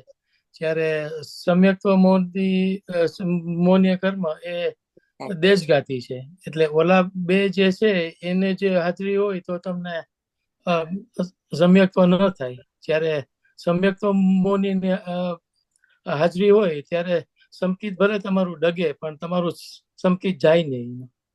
હા હા, એ બરોબર અને છે. સમ્યક્ત્વ મૌની એનો કર્મ હા, હોય એ તો સારો કહેવાય ને, ઈ કર્મ જે આપણને સમ્યક્ત્વ મૌની એનું એટલે હા, પણ એ સમ્યક્ત્વ મોહનીય એનું ત્યાં જ આપણને અહીંયા આવવું છે કે સમ્યક્ત્વ મોહનીય એટલે કે આ તીર્થંકર આપણને આમ કરશે, શાંતિનાથ ભગવાન જે છે એ આપણને શાંતિ આપશે, પાર્શ્વનાથ ભગવાન આપણા સંકટને દૂર કરશે, એવી રીતના જે તીર્થંકરોની અંદરમાં આપણે ભેદ કરીએ છીએ એ સમ્યક્ત્વ મોહનીયનો ઉદય કહેવાય. એટલે આ વાસ્તવમાં જે જ્ઞાની છે એના માટે બધા તીર્થંકરો સમાન છે અને વાસ્તવમાં છે જ સમાન. વાસ્તવમાં તીર્થંકરોમાં કોઈ ભેદ છે જ નહીં, કોઈ ભેદ છે જ નહીં. પણ પછી આચાર્યોએ પાછળથી એવી વ્યવસ્થા કરી દીધી, કારણ કે જ્યારે એક વ્યક્તિ પોતાના બીમારીથી બહુ પરેશાન હોય તો એ પછી બીજે ક્યાં જાય, બીજે દેવી દેવતાઓ પાસે જાય અને પછી ત્યાં કંઈક યાચના કરે કે મારી બીમારી દૂર થાય તો હું આમ કરીશ ને હું તેમ કરીશ, હું ચડાવો ચડાવીશ ને એમ કરીશ, એવું બધું બોલે. તો એ બીજા પાસે ન જાય, એ આ તીર્થંકરોના જ તીર્થંકરોની જે સમ્યક્ત્વ એને મળેલી છે ત્યાં જ એ રે, પોતાના ધર્મમાં જ એ રે, એના માટે એને વ્યવસ્થા કરી દીધી કે ભાઈ તને કઈ તકલીફ થાય તો તું પાર્શ્વનાથ ભગવાનનો સ્તોત્રનો જાપ કર, પાર્શ્વનાથ ભગવાનની પૂજા કર તો તારું દુઃખ દૂર થઈ જશે. એટલે પછી બીજી જગ્યા ન જાય. એટલે જ આપણા મંદિરોમાં તમે જોયું હશે કેટલા બધા દેવી દેવતાઓ પણ આવી ગયા છે. એક મંદિરમાં તમે જાઓ તો ફક્ત મૂળ ભગવાન ન હોય, બીજા બધા ગભારામાં અલગ અલગ દેવી દેવતાઓ હોય. પછી ભૂમિયાજી હોય કે કોઈ હોય કે શાસન દેવી હોય કે લક્ષદેવ હોય કે એવી રીતે ઘણા બધા દેવી દેવતાઓ હોય, એની બધી પૂજા કરતા હોય લોકો. આજે તમે જોશો તો હજારોની સંખ્યામાં ત્યાં ભૂમિયાજીને પાર્શ્વનાથ ભગવાનને ત્યાં ઉપર ટૂંક ઉપર નથી જતા લોકો, પણ ક્યાં જાય છે? ભૂમિયાજીની પૂજા કરે છે. સાધનાજી મહારાજ સમ્યક્ત્વ મોહનીયનો પ્રકાર ઈ કહેવાય બધું દેવ દેવીની પૂજા કરી. હા, સમ્યક્ત્વ મોહનીનો ઉદય છે, સમ્યક્ત્વ મોહનીનો ઉદય છે. એટલે આપણે માનીએ કે આ ભગવાન મને આમ કરશે ને ઓલા ભગવાન મને આમ કરશે ને આ ભગવાન, આપણે ડિફરન્શિએશન કરીએ છીએ, આ સમ્યક્ત્વ મોહનીના ઉદયના કારણથી કરીએ છીએ. તો સાધનાજી મહારાજ બધા આપણા પૂજન ને પૂજામાં આ બધા દેવ દેવીને ઇન્વાઇટ કરીએ, આહવાન કરીએ, તો એ ક્યાંથી આવ્યું? ઇઝ ઇટ હિન્દુ ધર્મમાંથી ઇન્ફ્લુઅન્સ આવ્યું છે? એ બીજા ધર્મના સાથે સાથે હોય તો એ થોડું ઘણું આપ લે તો થાય જ ને એકબીજાની, એવી રીતે થયેલું છે. વાસ્તવમાં જે જ્ઞાની છે, વાસ્તવમાં જે તત્વજ્ઞ છે, વાસ્તવમાં જે શાસ્ત્રની અંદરમાં સરખી રીતે સમજતો હોય, કર્મના સિદ્ધાંતને સરખી રીતે સમજતો હોય, એ કોઈ દિવસ એવી રીતે ડિફરન્શિએશન ન કરે કોઈ પણ ભગવાનમાં. સાધનાજી મહારાજ, હું પણ એમ જ કહેવાની હતી કે કર્મ તમે માનો તો તમે કેવી રીતે કહી શકો કે આ ભગવાનની હું પૂજા કરીશ તો મને આ શાંતિ મળશે કે મને મારા સંસારિક વ્યવહારિક ઓબ્સ્ટેકલ્સ દૂર કરશે. આપણા આંતરિક ઓબ્સ્ટેકલ્સ આપણને સ્ટ્રેન્થ મળે ભગવાનના ગુણ જોઈએ તો, કે એને કર્યા છે તો મારાથી કેમ ના થાય, એમાંથી આપણને સ્ટ્રેન્થ મળે. પણ જે વ્યવહારિક ને સંસારિક ઓબ્સ્ટેકલ્સ હોય, તમે કર્મમાં માનતા હો તો પછી કર્મની બિલકુલ નહીં, બિલકુલ નહીં. આ બધી મૂળતાઓ છે. એક દ્રષ્ટિથી આ મૂળતાઓ છે. અને બીજી વસ્તુ એ છે કે આ જે ફેલાવો કરતા હોય ને લોકો, કે અહીંયા અતિશય ક્ષેત્ર છે અને અહીંયા જે ભક્તો આવે એની બધી ઈચ્છાઓ પૂરી થાય, તો એ લોકોનું એક પોલિટિકલ વે છે કે ત્યાં વધારે ને વધારે ભક્તો આવે તો એ લોકોનું વધારેમાં વધારે ડોનેશન આવે ને એવી રીતે એના માટે પણ એ લોકો આવી રીતે પ્રચાર કરતા હોય છે. તો આપણે એ બાબતમાં ન જઈએ અંદરમાં. ઠીક છે, એ તો બધી જગ્યા હોય છે, પણ કહેવાનો મતલબ મારો એ છે કે કર્મ સિદ્ધાંતને જે સ્ટ્રોંગલી માનતું હોય એ આ ભેદભાવ ન કરે. બસ મારો કહેવાનો મતલબ એટલો છે. હવે આપણા પ્રશ્નો, રીટાબેન. હા, સદાજી મહારાજ. હા, તો હા. પેલો પ્રશ્ન છે. એક વાત મારે કહેવાની છે રીટાબેન, હા. બધા માટે. આપણો એક પ્રશ્ન હતો ને કે તેજસ શરીર કયા કર્મથી આપણને મળે, તો એક વાત તો એ છે કે તેજસ શરીર લગાતાર સંસારી જીવના સાથે હોય છે. કાર્બન શરીર પણ લગાતાર સંસારી જીવના સાથે હોય છે. તો નિશ્ચિત રૂપથી એક જ કાર્બન શરીર એવો ને એવો લગાતાર નથી હોતું. એ પરંપરા છે. પરંપરા છે. જેવી રીતે એક બીજ ઉગે છે, ઝાડ ઉગે છે, પછી એના જે બીજ છે એ ધરતીમાં પડે છે, પછી પાછા એના ઝાડ ઉગે છે. એવી રીતે પરંપરા ચાલે. એવી જ રીતે આ કર્મની પરંપરા ચાલે છે. એક કર્મ વધારેમાં વધારે 17 કોડા સાગરોપણ સુધી રહે. પણ આપણે તો અનાદિકાળથી આ આત્મા ચાલ્યો આવે છે અને અનાદિકાળથી આ આત્માના સાથે કર્મ બંધ સાથે સાથે છે. કાર્બન શરીર સાથે સાથે છે. તો કયું કાર્બન શરીર સાથે સાથે છે? એ પરંપરાના દૃષ્ટિથી છે. એવી જ રીતે તેજસ શરીર પણ પરંપરાથી સાથે છે. એક જ તેજસ શરીર નિરંતર સાથે નથી. એક તેજો વર્ગના કાર્બન પૂતગલ તેજો વર્ગના તેજસ પરમાણુઓ આપણા સાથે આવે છે. એ ખતમ થાય છે, બીજા તેજસ પરમાણુઓ પાછા આવે છે, ત્રીજા આવે છે, ચોથા આવે છે. એવી રીતે પરંપરાથી આ તેજસ શરીર આપણને મળે છે.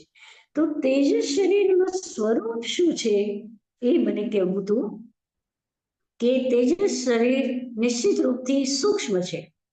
એ આપણને દેખાતું નથી, પણ એ તેજસ શરીર જેવી રીતે ઇલેક્ટ્રિસિટી આપણને દેખાતી નથી, અગ્નિ તો દેખાય છે. અને અગ્નિના જેવી રીતે 3 કામ છે.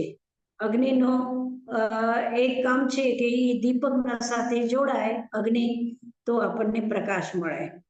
અગ્નિ જ્યારે કોયલાના સાથે કોલના સાથે મળે છે ત્યારે ગરમી આપે છે. અગ્નિ જ્યારે વાષ્પ એટલે સ્ટીમ થાય છે ત્યારે એ ક્રિયા કરે છે. જેવી રીતે કેટલીનો ઢક્કન ઉડતો જોયું ને વૈજ્ઞાનિકે, અને એ કેટલીના ઢક્કનને ઉડતો જોઈ અને ભાપથી પહેલા એન્જિન બનાવ્યું અને એવી રીતે ક્રિયા કરે છે. વાષ્પ શું કરે છે? ક્રિયા કરે છે અગ્નિ. એવી જ રીતે વીજળી છે, તો વીજળીનું કનેક્શન જ્યારે બલ્બમાં થાય તો પ્રકાશ આપે, હીટરમાં થાય તો ગરમી આપે, અને પછી કેટલીમાં થાય તો ક્રિયા કરે. ઠીક. એવી જ રીતે તેજસ શરીરની 3 શક્તિઓ છે. એ 3 શક્તિઓ કઈ કે આપણા શરીર ઉપર જે ગ્લો છે, આપણી કાંતિ છે, આપણા શરીરની જે કાંતિ છે, ગ્લો છે, એ પણ તેજસ શરીરના કારણથી છે.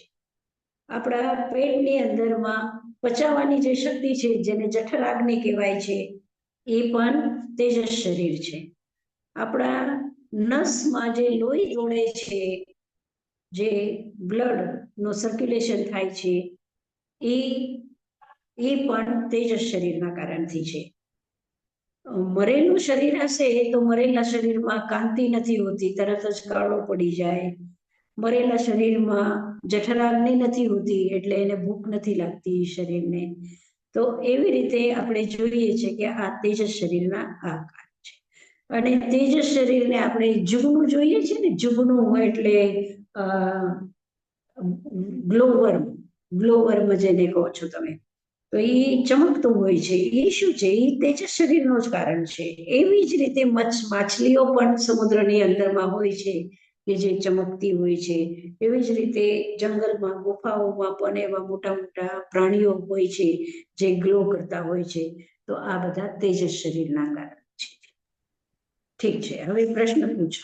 સાધનાજી મહારાજી, પેલા હું એક કોમેન્ટ આપું, હસવાનું છે.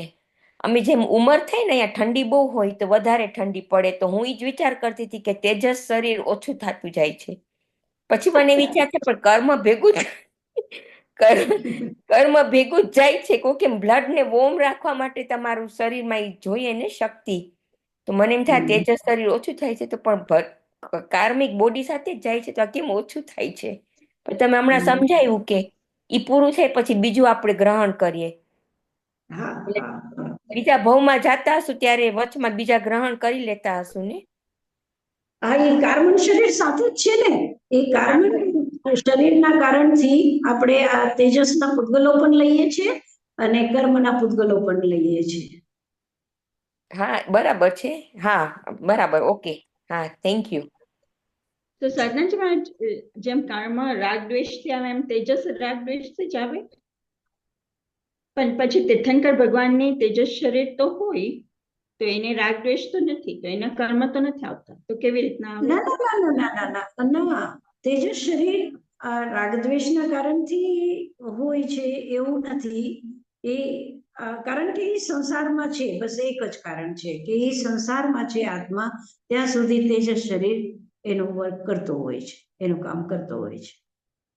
તો આપણે ઔદારિક કહીએ કે આપણે ખાવાનું ખાઈએ એટસેટ્રા, તો ઔદારિક વધે, અને કાર્મન તો રાગ દ્વેષથી આવે. તો આ તેજસ શરીર કેવી રીતના આપણે શેના કારણથી આપણે ગ્રહણ કરીએ છીએ? એનું કઈ છે? નામ કર્મ જે અઘાતી કર્મ છે ને, નામ કર્મના જે પ્રકૃતિઓ છે એની અંદરમાં તેજસ શરીર પણ છે ને, 5 શરીર છે. તો એની અંદર ઔદારિક, વૈક્રિય, આહાર, તેજસ, કાર્મન બધા 5 શરીર નામ કર્મના પ્રકૃતિઓની અંદરમાં છે, એ પ્રાપ્ત થતા હોય છે. એમ તેજસ શરીર થોડું વિલક્ષણ છે, એ બહુ સ્થૂલ નથી એટલે આપણે એને પકડી નથી શકતા. મતેનો તામી સાધનાજી મહારાજ, આપણે જે તેજસ શરીર છે અને જે તેજો લેશિયા છે જેનાથી ઉષ્ણતા આવે, એ બેમાં અંતર શું સમજ? એ તેજસ શરીર જે છે એ એટલે એક તો લબ્ધિ તેજસ છે અને એક તેજસ શરીર છે. તો જે લબ્ધિ તેજસ છે એ શીત લેશા અને ઉષ્ણ લેશા, આ બે લબ્ધિ તેજસ છે. તો એ જેવી રીતે ગોશાલકે તેજો લેશાનો પ્રયોગ કર્યો હતો અને ભગવાન મહાવીરે શીત લેશાનો પ્રયોગ કર્યો હતો, તો આ લબ્ધિ તેજસ કહેવાય. અચ્છા, તો જે લબ્ધિ તેજસ એ બધાને પ્રાપ્ત ન થાય, એ લબ્ધિથી પ્રાપ્ત.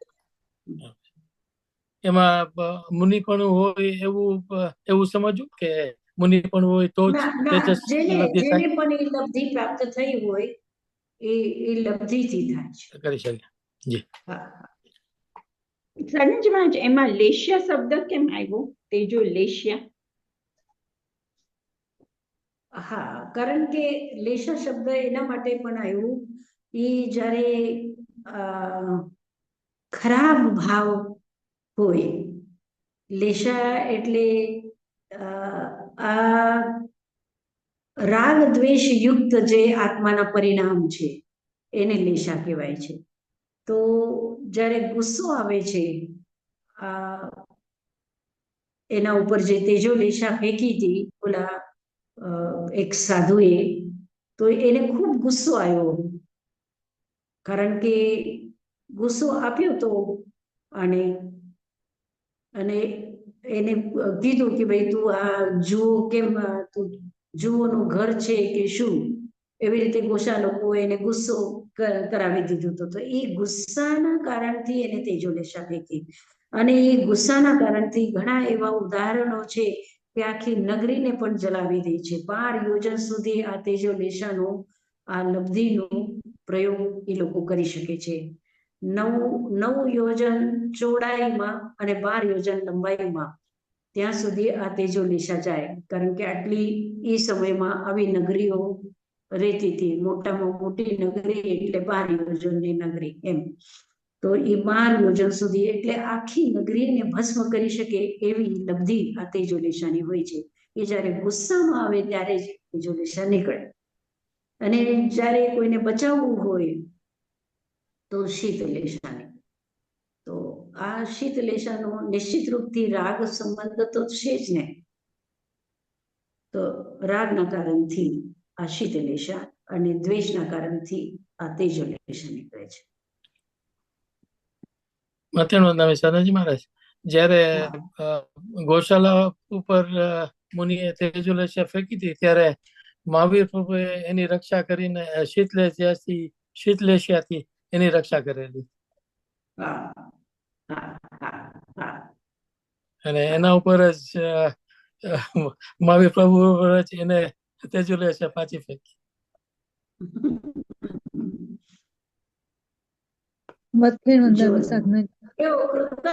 કૃતજ્ઞ કહેવાય એને. હા બોલો બેટા. લબ્ધિ તો એકદમ સારી સાધના કરે ત્યારે પ્રાપ્ત થાય ને. તો આ તેજોલેશિયા તો નેગેટિવ મને સાઉન્ડ થાય છે કે તો એ લોકોએ આટલી સાધના સારી કરી હોય તો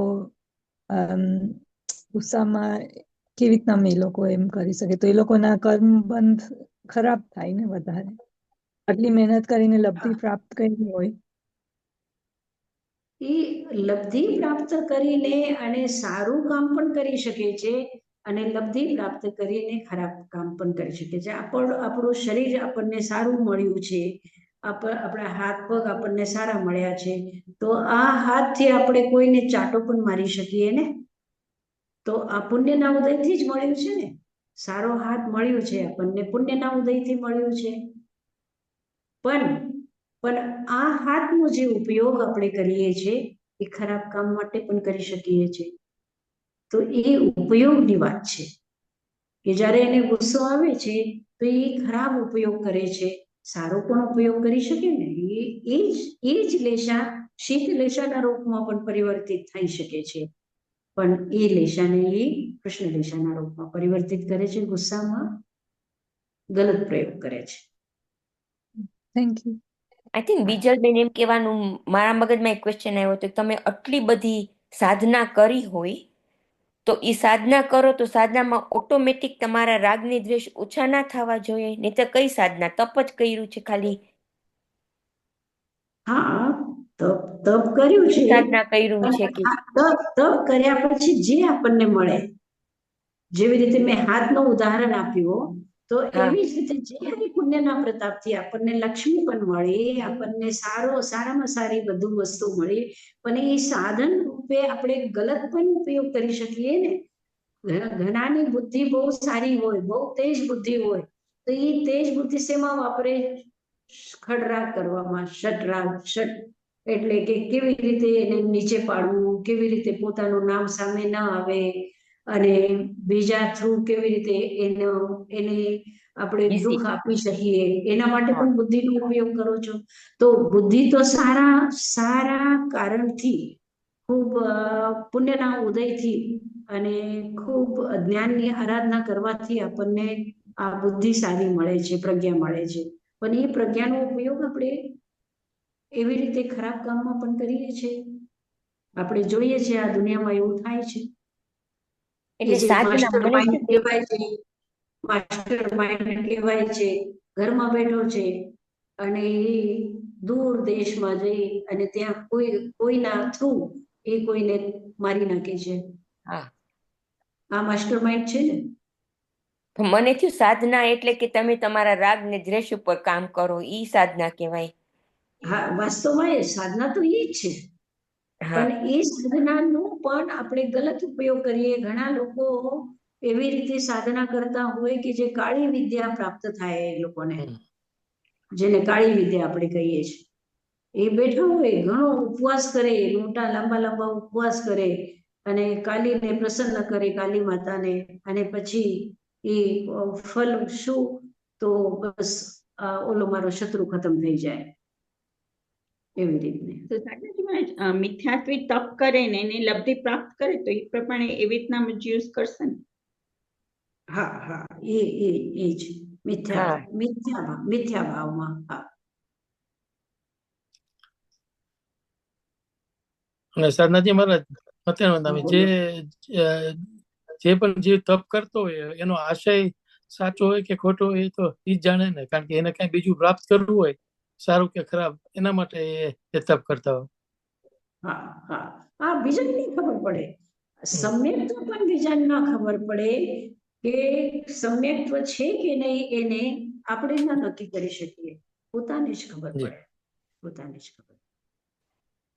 આપણે આપણે જ્યારે તપ કરતા હોય કે ગમે તે કરતા હોય, એમાં આપણું ભલે ને આપણો ભાવ સારો હોય ને આપણી શુદ્ધ ભાવના રાખીએ, પણ મિથ્યા તો ક્યારે આવી જાય આપણે ખબર જ નથી પડતી ને, આપણા એટલા કર્મના માટે પ્રમાણે. હા, એટલા માટે જ સાધના છે.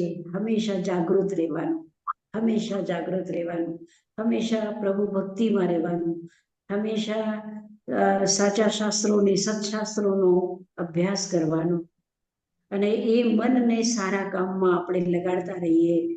આપણા વચન સારા આપણે બોલીએ, આપણું કૃત્ય સારું હોય, આપણે સારા જ કામ કરતા રહીએ, તો પછી એ મિથ્યાત્વ ન આવે.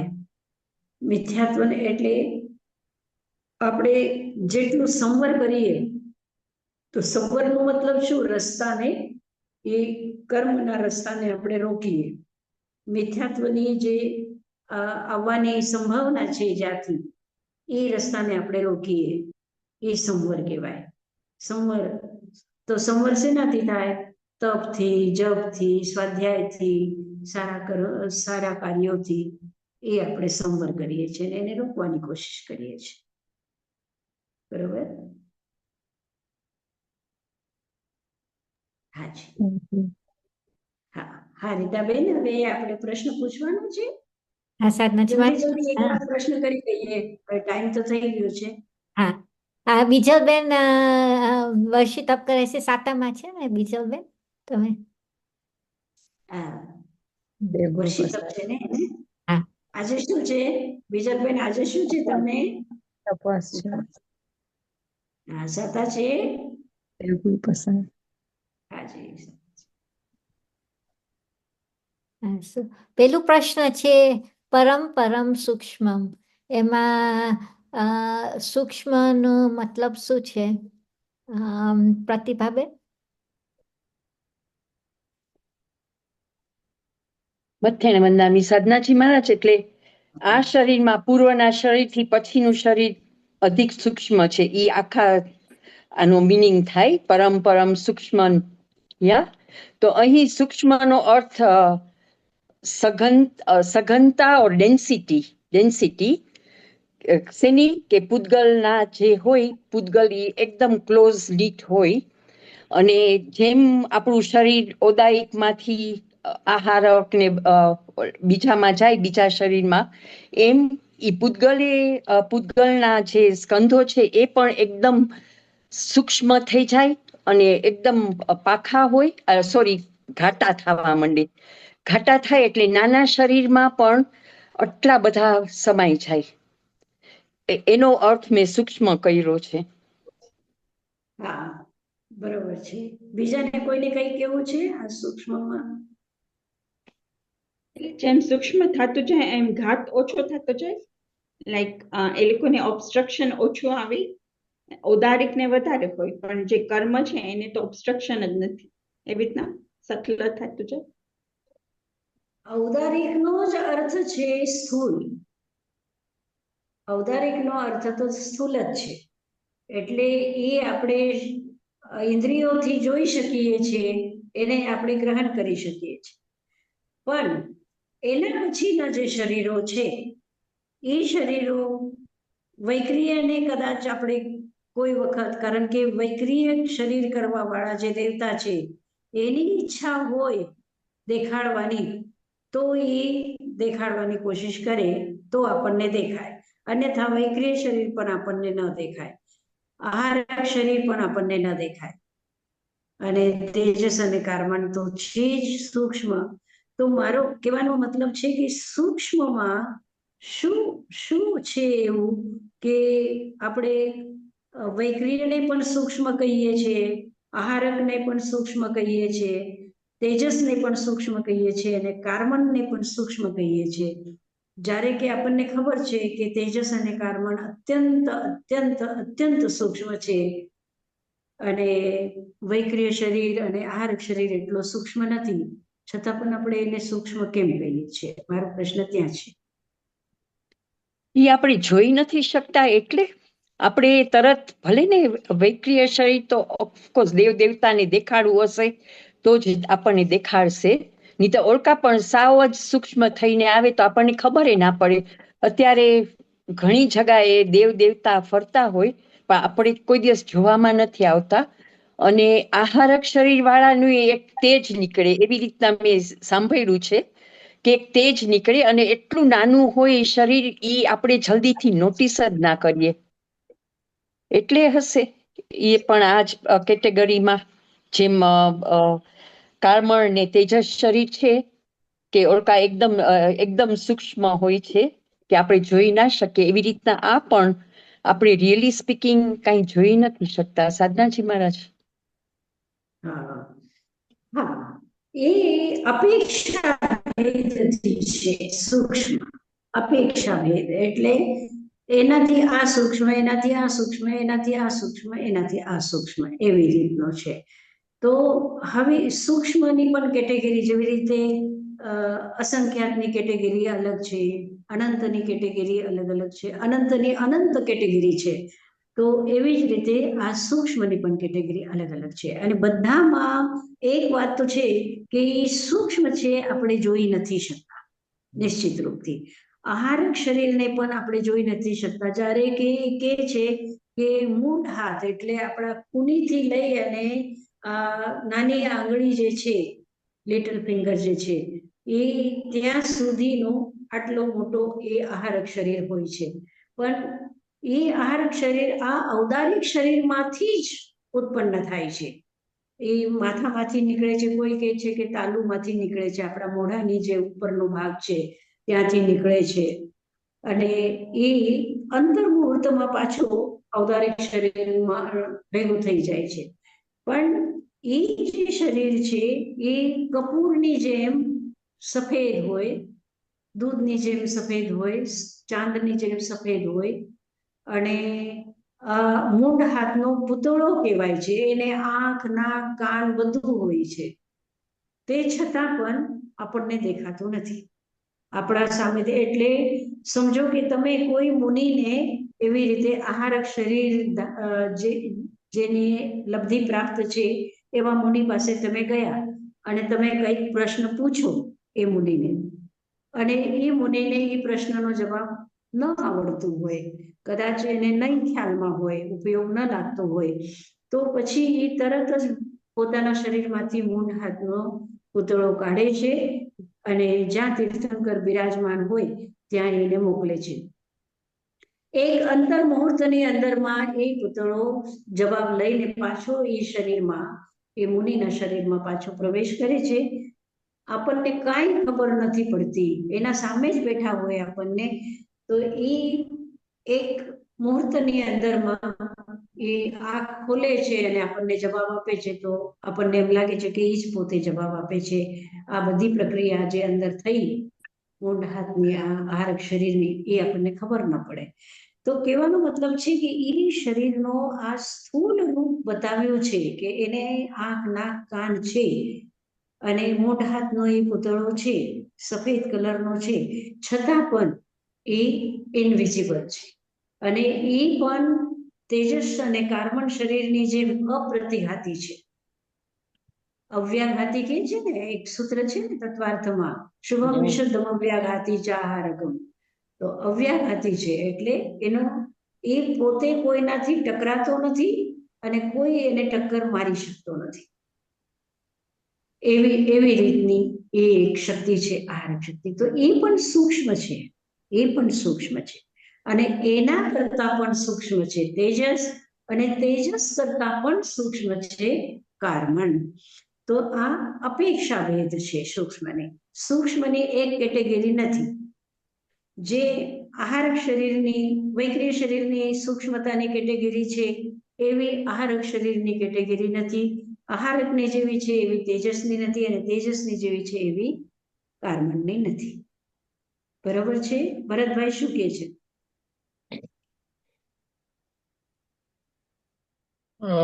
ના, બરાબર છે. એટલે મેં એમ જ થિંક કર્યું હતું કે એ સૂક્ષ્મતા એ રીતે સમજવી કે ઈ જીવ કોઈનાથી રોકાય નહીં અને પોતે કોઈને રોકે નહીં. બરોબર. મતેનું તમે સમજો. એક બીજો પ્રશ્ન છે કે આપણે જે 3 શરીર છે, પહેલા 3 શરીર ઔદારિક, વૈક્રિય અને આહારક, એની અંદર 3 શરીરમાં અંગોપાંગ છે, ત્યારે તેજસ અને કાર્બન શરીરમાં અંગોપાંગ નથી.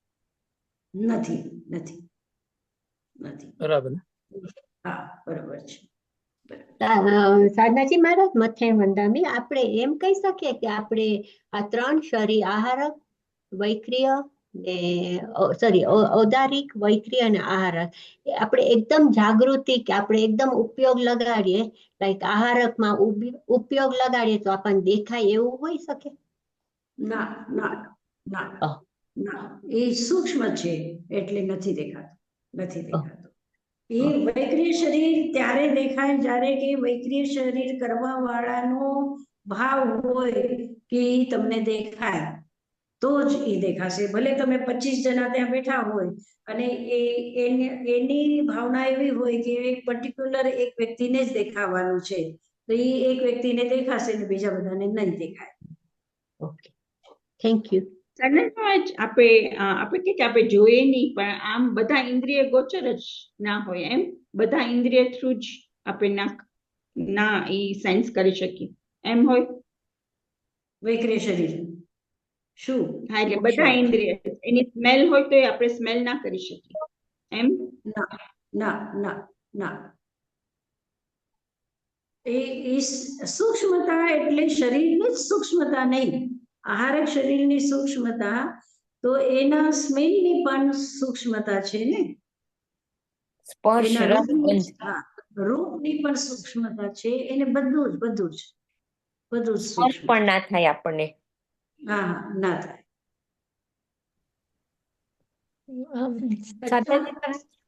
થોડુંક આ ક્વેશ્ચન ખબર નહીં, હવે હું તમને પૂછું એનીવે. સો ફોર એક્ઝામ્પલ,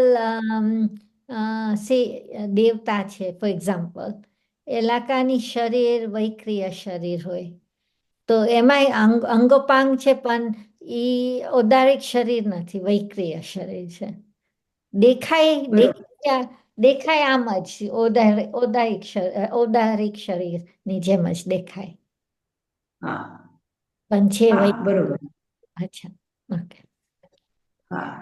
અને વૈક્રિય શરીરની એક એવી વાત છે કે એ જેટલા પણ વૈક્રિય શરીર કરે તો એની આત્માના ટુકડા નથી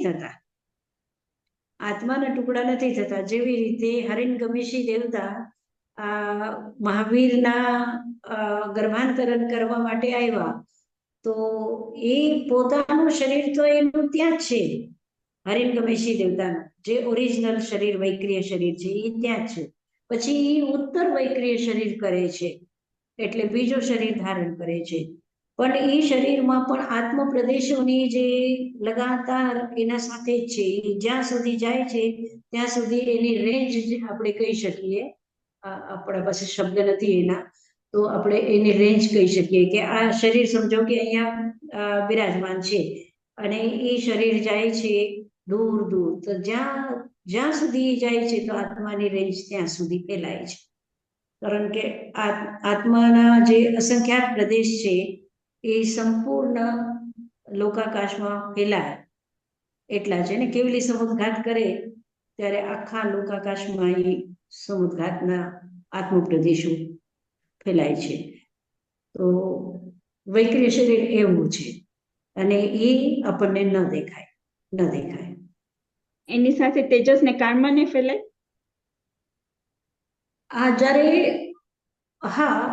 જ્યારે કેવલી સમુદ્રઘાત કરે છે તે નામ કર્મ અને ગોત્ર કર્મ અને એ બધું ખતમ કરવા માટે કરે છે ને, તો એ કાર્બન શરીર તો છે જ એના સાથે. અને જ્યારે સાધનાજી મહારાજ જે સાધનાથી જે વૈક્રિય શરીર મળી શકે સાધનાથી, તો એમાં તો ઔદારિક શરીર ને વૈક્રિય શરીર છે, પણ ઈ જુદું. હા, એ જુદું છે. એ વૈક્રિય શરીર એ જે દેવતાનું જે શરીર છે એવા પરમાણુઓનો નથી હોતું. એ ઔદારિક પરમાણુઓનો જ વૈક્રિય રૂપ હોય છે, જે મનુષ્યને અને તિર્યંજને જો પ્રાપ્ત થાય તો ઔદારિક શરીરના જ પરમાણુઓથી એ વૈક્રિય શરીર બનાવે છે. તો ફોર એટલે એક્ઝામ્પલ એ વૈક્રિય શરીર લબ્ધિથી જ પ્રાપ્ત થાય ને. સોરી, એ તો ભવ પ્રત્યય હોય ને વૈક્રિય શરીર. દેવતાનો ભવ પ્રત્યય છે, નારકીનો પણ ભવ પ્રત્યય છે. એના હા, ના, અશુભ જે પરિણામ એના જે અશુભ ઔદારિક પરિણામ હોય શરીરથી છે. કરે, જે જે તપથી ઔદારિક શરીરથી સાધનાથી. કરે વૈક્રિય શરીર, એ લબ્ધિથી જ થાય ને. ઔદારિક શરીરમાંથી જે વૈક્રિય શરીર થાય એ મનુષ્યનો જે શરીર છે, હા, તો એ જે ઔદારિક શરીર છે ને જી, એના જ વિલક્ષણ પરમાણુઓ એ પ્રાપ્ત કરે છે, ઔદારિકના જ. ઓકે, એનો એ વૈક્રિય શરીર બનાવે. જી. તો સાધનાજી મહારાજ એ આપણે જોઈ શકીએ ને. Sorry, carry on. તો સ્થૂલીભદ્રએ જયારે સિંહ નું રૂપ લીધું તો એ વૈક્રિય લબ્ધિ હશે. હા. એ બીજી લબ્ધિ પણ એના સાથે છે, પણ એને સિંહનું રૂપ લીધું તો એ ઔદારિક શરીર. એ એટલે જ તો એ બેનોને દેખાય છે ને. એટલે જ. ઓકે. હા, તો ધેટ આન્સર્સ મારો ક્વેશ્ચન. એ જ હતું કે દેખાય ને આપણને જે ઔદારિક માંથી હોય વૈક્રિય શરીર, એ આપણને દેખાય. બરાબર ને?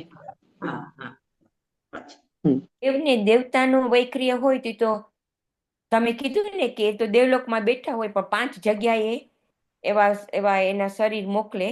પણ જે મનુષ્યને જે વૈક્રિય શરીર મળ્યું તો એક જ શરીર થાય ને.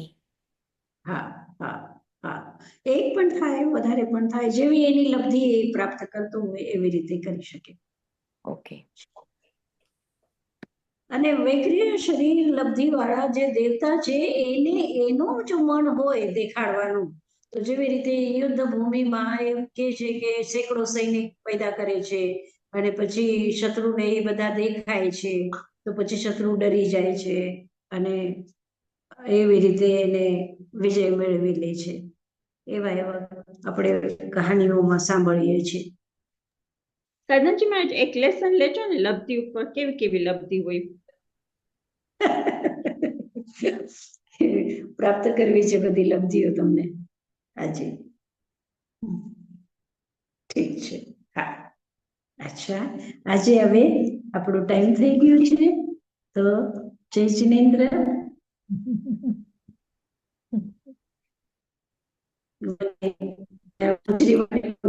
છે તો જાઉં છું લેવા માટે. ઠીક છે. માંગલિક સંભળાવો. નમો